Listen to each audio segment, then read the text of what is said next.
Welcome back. Today we've got a very special car in for development. This is the second Porsche we're going to do. The first one we did was the 991 Turbo and 991.2 Turbo S. So after that we always went to do the RS models of GT3. So this is the GT3 RS. We're going to do this one next, and then after that we'll get the GT3 in the non-RS version. Now, unlike normal cars where you can just open the bonnet and get to the intake straight away, this one's a bit more evolved. So we're going to start by removing the bumper, the deck lid and the lights just to get to the airbox. Once we've done that, we'll join you then.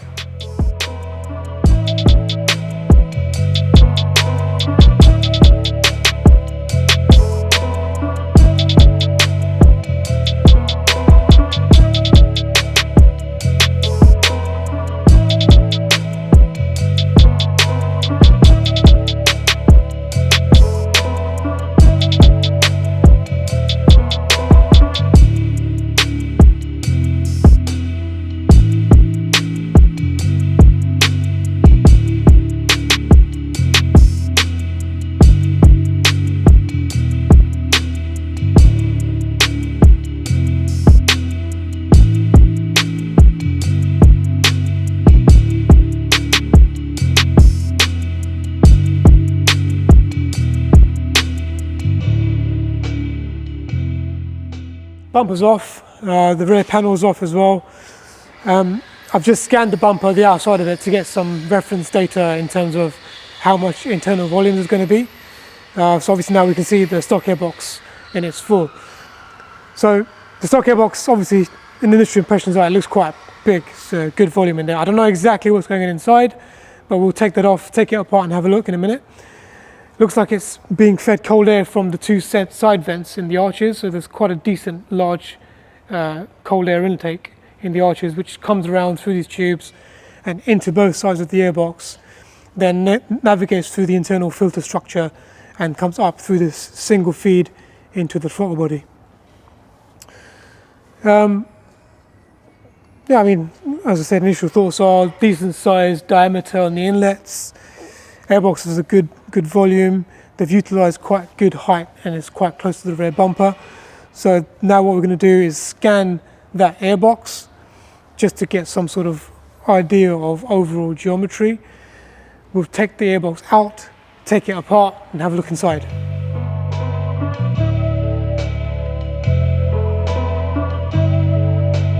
Ryan Little.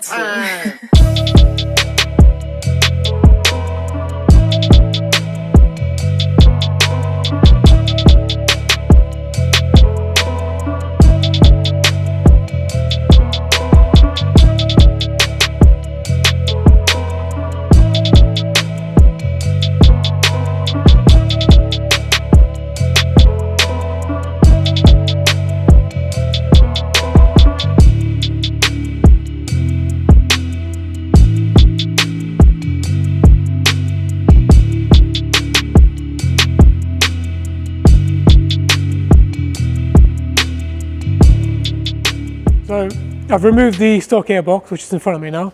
I've taken the screws out. I'm going to open it up and show you the inside. Okay, so obviously these filters have been changed from aftermarket filters, but essentially you've got two panel filters. So the airflow comes in from the side vents into the sides here.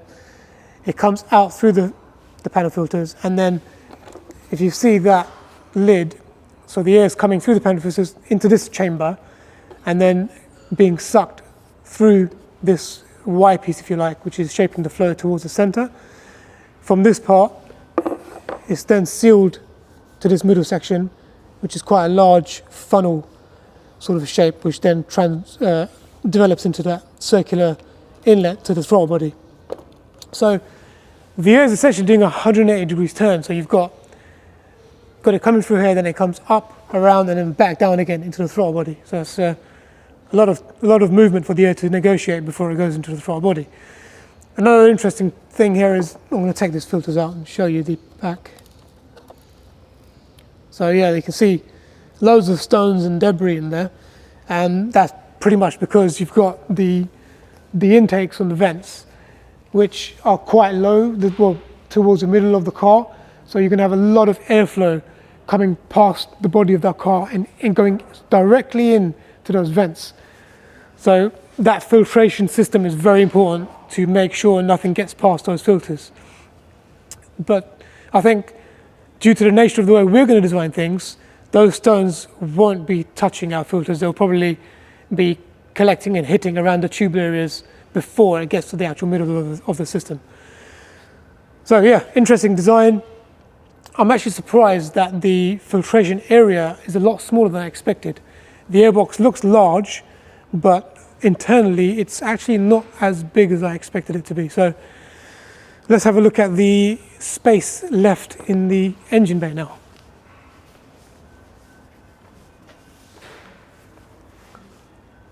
Right, so with the top panel removed and the bumper removed, it looks like there's loads of space there. Obviously you have to remember that across this panel there is that carbon piece with the boot latch in the middle.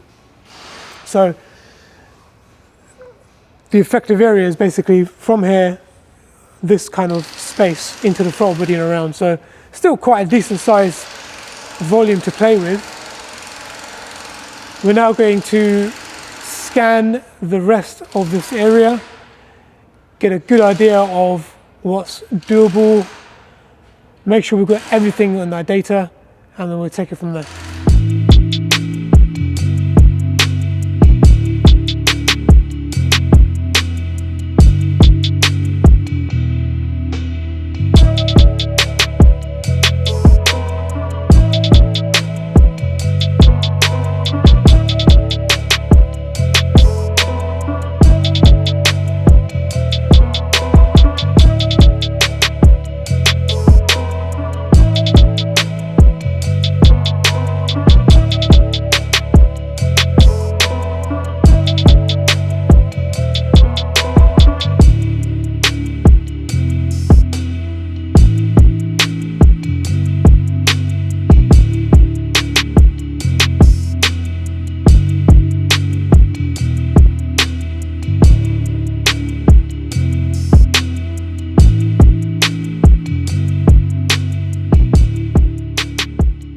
So we finished scanning the intake and the area in the engine bay. We will be looking at the throttle body to see if we can get any gains by making that bigger, but in doing so we'll also have to make the center section of the plenum, because obviously you have to match the diameters, but we'll look at that later. First thing we're going to do is put all the scan data together, get it into our computer system, and then we will take it from there. So what we're going to do now is show you what the 3D scans all look like when they're all stitched together. So the scans are processed, I've stitched them all together on my screen now, and I'm going to take you through what that looks like, and then we'll discuss some of the design features of the original system, and then we'll look at maybe what I'm thinking about moving forward. So on my screen now, we've got the full scan set up from the GT3 RS. So you can see the rear bumper, obviously. Top panel, I'll just spin this around. And we've got the internals, so that's some of the engine components and the stock airbox. I'll remove that bumper so you can see more clearly. Okay, so that is the stock airbox, and I've basically just scanned that stock airbox for reference, so that when I'm designing the new system we kind of know whereabouts the original system was in that space. So as we showed you downstairs, it's quite a large airbox as a standard form, but surprisingly has pretty small filters inside, two smallish panel filters. I'll remove the stock airbox as well so you can have a look at the space within the engine bay. Let's find that. Okay, so that now is our envelope in which to design the new intake. So we've got the two inlet sides, so there's one there, there's one on the right. That's where it's going to be fed from. And we've got the space in the middle. Obviously the ceiling is that top panel where the boot lid shut secures to. So that's our sealing. The base restriction is this cross member. It's like a crash panel, crash beam, and then you've obviously got the throttle body up there, which it will all connect to, and then you've got engine components, an alternator, some belts and pulleys. That's our envelope. If I bring now back the rear bumper, what I'll do is I'll just make that see-through.